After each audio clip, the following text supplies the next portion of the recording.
तीसरा एक और मामला भी है, और वो मामला है इमरान खान की रिहाई के लिए नई हिकमत अमली का। ये जो हिकमत अमली बना रहे हैं ना, ये मैं आपको आने वाले दिन में बताऊंगा।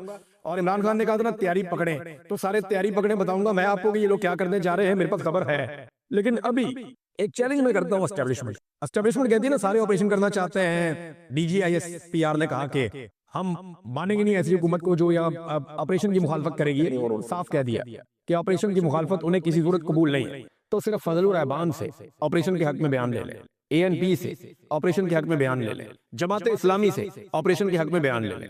यही तीन बड़ी पॉलिटिकल पार्टी है ना खैबर पख्तूनख्वा की। देखिए पीपल्स पार्टी का और PMLN का तो स्टेक ही थोड़ा सा, उन्होंने तो इधर KP में आना ही नहीं है। तो खैबर पख्तूनख्वा की अपनी किसी पॉलिटिकल पार्टी जो वहां पे तगड़ी पार्टी है, किसी एक से ये स्टेटमेंट ले ले, लेकर दिखा दे, एस्टेब्लिशमेंट कर लेना, फजल रहमान को मना ले ऑपरेशन पे। वो भी कभी नहीं गए। देखे जिसने यहाँ सियासत करनी है ना खैबर पख्तूनख्वा में, एक बंदा आपको नहीं मिलेगा जो ऑपरेशन का हमायती है। कबायली इलाकों में लोग सख्त खिलाफ हैं ऑपरेशन के, सख्त खिलाफ है। हत्ता कि इन्होंने अपने बंदे भेजे थे एस्टेब्लिशमेंट ने, ये माइक शाइक देके डिजिटल मीडिया के कि लोगों में इंटरव्यूज करके आओ कि जनाब हम ऑपरेशन के हक में हैं, हम यहाँ ऑपरेशन करवाना चाहते हैं। लोगों ने कहा हमने मरना है, हम ऑपरेशन के हक में बात करेंगे, हमने वापस लोगों में नहीं जाना।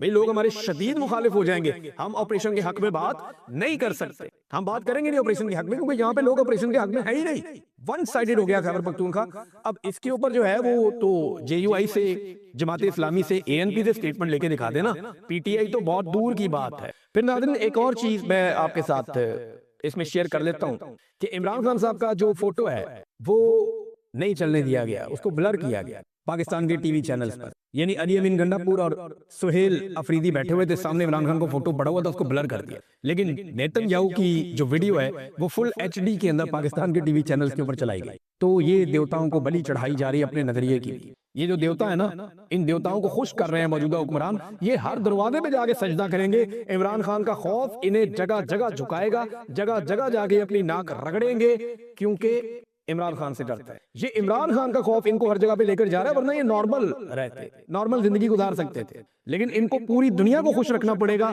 अपने इक्तदार को और अपनी खाल को बचाने के लिए, वरना इमरान खान और पब्लिक इनको उड़ा के रखते हैं। लेकिन ये होना है, देर बदेर तो होना है। मामला ऐसे तो हमेशा नहीं चलेगा। नाज़रीन एक और चीज भी मैं आपको बताना चाहता हूँ, साद रिजवी की एक जाली ऑडियो भी मार्केट में लाई गई, और वो कुछ ऐसे अकाउंट्स ने डाली जो हुकूमत या एस्टेब्लिशमेंट के करीब है। उसमें साद रिजवी कह रहे हैं कि मैं खैरियत से हूँ, तो मैं बाद में लाया अमल दूंगा और कोई जरूरत नहीं है अभी आप लोग जाएं। तो साद रिजवी की जो ऑडियो है ना, ये जाली है। जो लोग बहुत करीबी हैं साद रिजवी के, उन्होंने ये कंफर्म किया कि ये ऑडियो जाली है, ये उनकी ऑडियो नहीं है। अब ये जाली ऑडियो मार्केट में लाने का मकसद क्या है और ये क्यों लाई गई, ये आप अच्छी तरह जानते हैं। अभी तक कोई इतला इस बारे में नहीं है कि दोनों भाई कहाँ हैं। हुकूमत ने इस बारे में कोई कंफर्मेशन नहीं दी, मुकदमे उनके ऊपर दर्ज कर दिए हैं खौफनाक किस्म की। कोई दफा छोड़ी नहीं जो तहरीक लब्बैक पे ना लगाई। यही करते हैं, PTI भी ऐसे किया उन्होंने 3.5 साल में। तो अब तहरीक लब्बैक के साथ भी यही हो रहा है। नाज़रीन इस मसले में ख्वाजा साद रफीक का जो मौक़िफ़ है जरा वो सुन लीजिए। वो भांप गए हैं कि एक्चुअली कितना बड़ा ब्लंडर हो गया। उन्होंने कहा जी कि मुरीके में पुलिस रेंजर्स और मुजाहिरीन के माबैन होने वाला तसादुम नहायत अफसोसनाक और दिलगीर है। मुजाहिरीन और पुलिस एहलकारों का बहा खून नफरत की नई लकीरें खींच देगा। ये रवैये इंतहा पसंदी की नई लहरें पैदा कर सकते हैं। इस तसादुम से बचा जा सकता था। कल शब हुकूमत और TLP के माबैन होने वाली बातचीत को मजीद वक्त दिया जाना चाहिए था। अमन को मुनासिब मौका क्यों नहीं दिया गया? किस बात की जल्दी थी? मैं TLP के तर्ज सियासत का हामी नहीं हूँ, वो तो कोई भी नहीं है। जत्थों के जरिए घेराव जलाओ और मुतालबात बनवाने की सियासत नाकाबिले कबूल है। गजा में जंग बंदी हो जाने के बाद लॉन्ग मार्च करके इस्लामाबाद में अमरीकी सफारतखाने के सामने एहतजाज का ऐलान नाकाबिले फहम और बिला जवाब था। ये तो ख्वाजा साहब की कर दे, ये तो वहां पे बरतानिया में भी हो रहा है, अभी साउथ अफ्रीका में हो रहा है, यूरोप में हो रहा है। लोग अमन मुआहदे के बावजूद एहतजाज कर रहे हैं, तो हुकूमतें उन पर गोलियां तो नहीं चला रही, लेकिन अंत तक कोशिश करके मुज़ाकरात के जरिए दरमियानी रास्ता निकालना और जय्यद उलमा सियासतदानों को बीच में डालकर एक दूसरे को फेस सेविंग देना और अमन कायम रखना ही दुरुस्त रास्ता था। होने वाला जानी नुकसान बातों या माली आनत से पूरा नहीं किया जा सकता। याद रखें, रिश्ते जख्म नाकाबिल इलाज बन जाते हैं। दरखास्त है कि TLP के गिरफ्तार कायदीन के साथ हुस्न सलूक से पेश आया जाए। तमाम जख्मियों को इलाज मुआवजा की मतलूबा सहूलत फराम की जाए। पामानी मुज़ाकरात के जरिए टेम्परेचर नीचे लाया जाए। अंदरूने मुल्क जंग छेड़ने से गुरेज किया जाए। फरीकैन से तामुल और तदब्बुर की दरखास्त है। काश मुकालमे के जरिए मसला हल करने के लिए हमारी पेश की अपीलों को अहमियत दी जाती, लेकिन ऐसा नहीं हुआ। देखिए, मैं फिर आपको ये कहूंगा कि तहरीक लब्बैक को अगर क्रश करना था तो इसके बेशुमार मौके थे, लेकिन इसराइल के मामले पे क्रश किया गया, फलस्तीन के मामले पे क्रश किया गया। इट वाज डेलिब्रेट, ऐसा लगता है। क्योंकि जो बहुत बड़े बड़े देवता हैं उनको बलि चढ़ानी थी, और ये शायद ऐसा लगता है कि वही बलि चढ़ाई गई।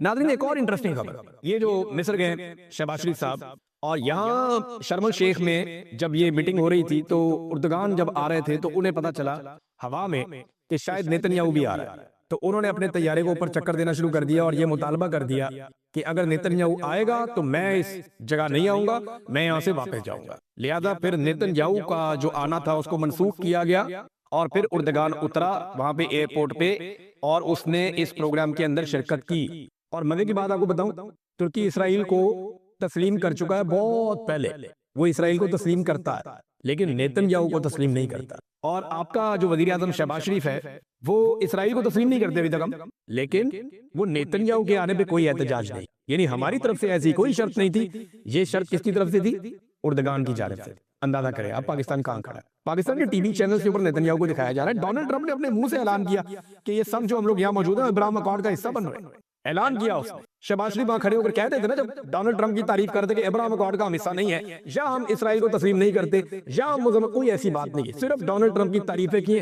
चुप के रखा काम शहबाज शरीफ साहब ने। और अब ऐसा दिखाई देता है बज़ाहिर कि पाकिस्तान ने इसराइल को तस्लीम कर लिया है, सिर्फ पाकिस्तान ऐलान नहीं कर पा रहा, और ऐलान करने के लिए पाकिस्तान किसी वक्त का इंतजार कर रहा है। और अभी ऐलान ना करके अभी कुछ आलमी सतह पे खबरें भी आ रही थी, कुछ तजियाकार भी ये कह रहे थे, और उनका ये कहना था कि अरबों के 6 ममालिक ने, बल्कि ये खबर है बहुत बड़ी, ये खबर मैं आपको बता देता हूँ, ये बाकायदा वाशिंगटन पोस्ट के अंदर एक खुफिया रिपोर्ट छपी है, और वो रिपोर्ट ये कहती है कि गजा के मुसलमानों के कत्लेआम में 6 अरब ममालिक ने इसराइल की खुफिया मदद की। नाज़रीन, इमरान खान साहब ने कहा था कुछ अर्सा पहले कि उनको बार बार पेशकश की जाती है, कभी कहा जाता है पाकिस्तान से बाहर मुंतकिल कर देते हैं, कभी कहा जाता है बनी गाला मुंतकिल कर देते हैं, कभी कहा जाता है कि आपको जनाब आज़ाद कर देते हैं, यानी बार बार इमरान खान साहब को डील ऑफर की जाती है और इमरान खान साहब इनकार कर देते हैं। आज से कुछ अर्सा पहले मोहसिन नकवी ने इमरान खान साहब को मुखातिब करते हुए ये ट्वीट किया था कि इमरान खान साहब बताएं आपको किसने डील ऑफर किया। कोई आपको डील ऑफर नहीं किया, और बड़ी बड़ी बातें कर गया मोहसिन नकवी उसी एक ट्वीट के अंदर। लेकिन आज मोहसिन नकवी जिन पार्टियों का मरहून मिन्नत है या जिनकी वजह से मोहसिन नकवी आज सेनेटर बना हुआ है, उनके अहम तरीन रहनुमा वफाकी वजीर तारक फजल चौधरी साहब ने स्टेटमेंट देके मोहसिन नकवी को झूठा साबित कर दिया और इमरान खान को सच्चा साबित कर दिया। तारक फजल चौधरी साहब एक टॉक शो में बात कर रहे थे, आसमा शराजी साहिबा का टॉक शो था, उनके साथ अवैस अहमद साहब मौजूद थे, मुस्तफा नवाज खोखर साहब भी मौजूद थे।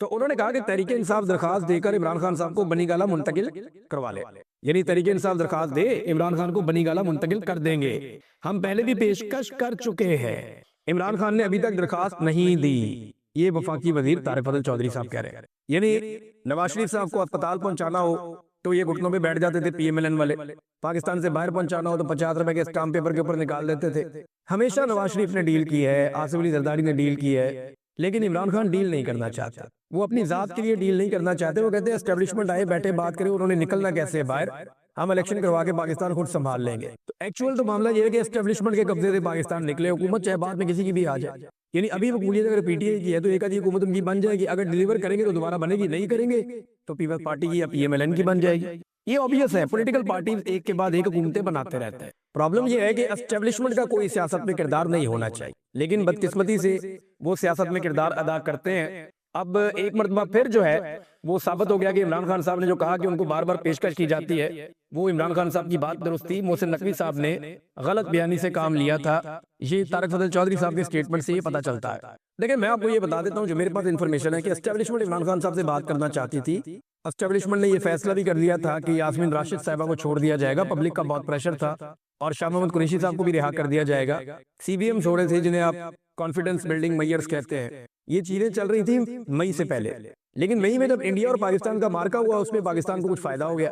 वो जो फायदा हुआ तो मिलिट्री एस्टेब्लिशमेंट को थोड़ी सी ऑक्सीजन मिल गई पब्लिक में, तो उन्होंने वो फैसला अपना तब्दील कर दिया, जहां पे वो उस वक्त पाकिस्तान तहरीक इंसाफ की मिन्नतें कर रहे थे बातचीत करने के लिए और रास्ते निकालने की बात कर रहे थे। मैंने आपको बताया भी था एक वीलॉग में कि मुझे तक राब्ता करके एक दो लोगों ने ये दावा किया कि जनाब बड़ी जल्दी हालात ठीक हो जाएगी, मिलिट्री एस्टेब्लिशमेंट अपने आप को सियासत से अलग कर लेगी। तो मैंने उस वीलॉग में भी ये कहा था कि जब तक ये नहीं कर लेंगे तब तक हमें यकीन नहीं करना चाहिए। ये कहानी यही होती है। लेकिन फिर जब इंडिया और पाकिस्तान का मार्का हुआ, इन्हें थोड़ी सी ऑक्सीजन मिल गई पब्लिक के अंदर, या पब्लिक के अंदर इनकी गेम बेहतर हो गई, तो इन्होंने साथ ही कहा जी नहीं अब कोई मुज़ाकरात नहीं, कोई चीज नहीं, फौरन ये पॉइंट ऑफ नो रिटर्न पे वापस पहुंच गए। लेकिन अब दोबारा से उनके हालात पतले होना शुरू हो गए हैं। आजकल खबरें ये दी जा रही हैं या दिलवाई जा रही है लेकिन खबरें आ रही हैं, खबरें ये दी जा रही हैं कि हुकूमत और एस्टेब्लिशमेंट में कुछ प्रॉब्लम्स क्रिएट हो गए हैं। एस्टेब्लिशमेंट के जो करीबी लोग हैं, जैसे कि मोहसिन बेग साहब हैं या इस तरह के और कोई सहाफ़ी है, वो अब हुकूमत के ऊपर खास तौर पे पंजाब हुकूमत पे और इधर उधर तनकीद करना शुरू हो गए। मोहसिन बेग साहब का अपना एक प्रॉब्लम भी है कि उनके जो तीफी भट्ट का कत्ल हुआ, पुलिस ने जो उन्हें कत्ल किया वहां पे मावराए अदालत, मावराए कानून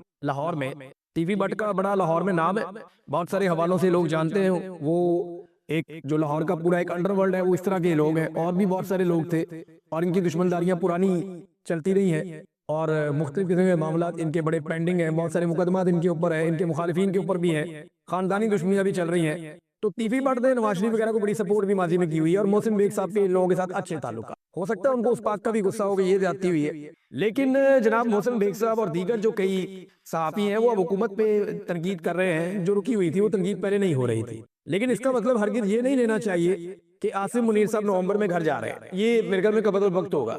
नवाज शरीफ के बारे में आप कोई प्रेडिक्ट तो नहीं कर सकते। नवाज शरीफ का प्रॉब्लम है कि वो अपने अलावा किसी और को ताकत के किसी ओहदे के ऊपर बैठा हुआ नहीं देख सकता। नवाज शरीफ के लिए ये बर्दाश्त करना भी बहुत मुश्किल है कि मेरा भाई वजीर आजम पाकिस्तान बना हुआ और मैं क्यों नहीं बना। यानी इनका शरीका भी होता है ना। ये लास्ट टाइम जब बनाना था तो शाहिद खाकान अब्बासी को बना दिया था नवाज शरीफ साहब ने, शहबाज शरीफ साहब को नजरअंदाज किया था। ये एक नवाज शरीफ साहब का प्रॉब्लम तो है कि वो किसी जर्नैल को, किसी सियासतदान को अपने से ऊपर नहीं देख सकते। उन्हें मुकम्मल ताकत पसंद है। दूसरा एक और चीज भी आपको ज़हन में रखनी पड़ेगी कि मौजूदा जो आर्मी चीफ है इसने ट्रंप के साथ अच्छे ताल्लुकात बनाए हैं। और एक बात और भी देखें कि जो DGISI है उसे एक्सटेंशन मिल चुकी है पाकिस्तान। तो एक फेज तो तय हो चुका है कि DGISI वो एक्सटेंशन ले चुके हैं। आर्मी चीफ के ट्रंप के साथ अच्छे ताल्लुकात हैं। 5 साल वाला कानून पहले बना हुआ है। तो क्या वाकई आसिम मुनीर साहब नवंबर में घर चले जाएंगे? तो मेरे ख्याल में ये इस तरह की चीजें बाद वक्त फैलाई जाती हैं ताकि थोड़ा सा जो लोगों के अंदर एक मोमेंटम बन रहा है या रिएक्शन आ रहा है, लोग थोड़े मुतमईन हो जाए। लोगों को जब लगता है कि वो बगैर लड़े जीत सकते हैं तो वो लड़ाई का इरादा तर्क कर देते हैं। बाद औक़ात ऐसी चीजें इसलिए भी फैलाई जाती हैं। कोई वजह नहीं है कि इस तरह के किसी प्रोपेगेंडा पे भरोसा किया जाए। हर जमहूरियत पसंद को आसरा दिया जाता है वक्ती तौर पे और फिर वक्त भी निकल जाता है। आजकल नून लीग और पीपल्स पार्टी वालों को आप देख रहे हैं ना, वो आपस में नूरा कुश्ती कर रहे हैं। ये नूरा कुश्ती है। जैसे ही इमरान खान मैदान में आएगा आप देखिएगा ये दोनों मिलकर इलेक्शन लड़ेंगे। जैसे ही इमरान खान मैदान में आएगा आप देखिएगा ये इकट्ठे हो जाएंगे और ये इमरान खान के दुश्मन बन जाएंगे और ये एक साथ मिलकर इमरान खान को मारेंगे। ये नूरा कुश्ती इसलिए कर रहे हैं कि अपने अपने हलकों में अपने अपने लोगों को थोड़ा सा एक्टिवेट करें, क्योंकि इनके कारकुन की अब ये कैपेसिटी रही नहीं कि वो पाकिस्तान तहरीक इंसाफ का मुकाबला करें या उनके बयानिए का मुकाबला करें, लेकिन एक दूसरे के बयानिए का मुकाबला ये कर सकते हैं। तो इसलिए कारकुन को मुतहर्रिक करने का इन्होंने एक नया तरीका निकाला है, उस पर आजकल काम कर रहे हैं। राणा सनाउल्लाह का एक बयान है, उसको आप नजरअंदाज नहीं कर सकते इस मौके पर, क्योंकि थोड़ा अजीब बयान है। उन्होंने कहा जी फील्ड मार्शल आसिम मुनीर के होते हुए सियासतदानों ने अगर मौका गवा दिया और मसाइल हल ना किए तो शायद कल कोई ऐसा आ जाए जो उनको मौका ही ना दे। मेरी बात याद रखें, ये राणा सनाउल्लाह साहब ने बात की। इसके 3 पहलू हैं। नंबर 1 तो ये है कि फील्ड मार्शल के जाने के बाद यानी इनके होते हुए सियासतदानों ने मौका गवा दिया और कोई नया आ गया। इसका मतलब ये है कि राणा सनाउल्लाह साहब एक इशारा दे रहे हैं या फूड फॉर थॉट दे रहे हैं, जैसे कि मैंने पीछे आपको बताया भी। हो सकता है वो सोचने के लिए लोगों को एक मुहैया कर रहे हैं कि जनाब ये इस तरह सोचो कि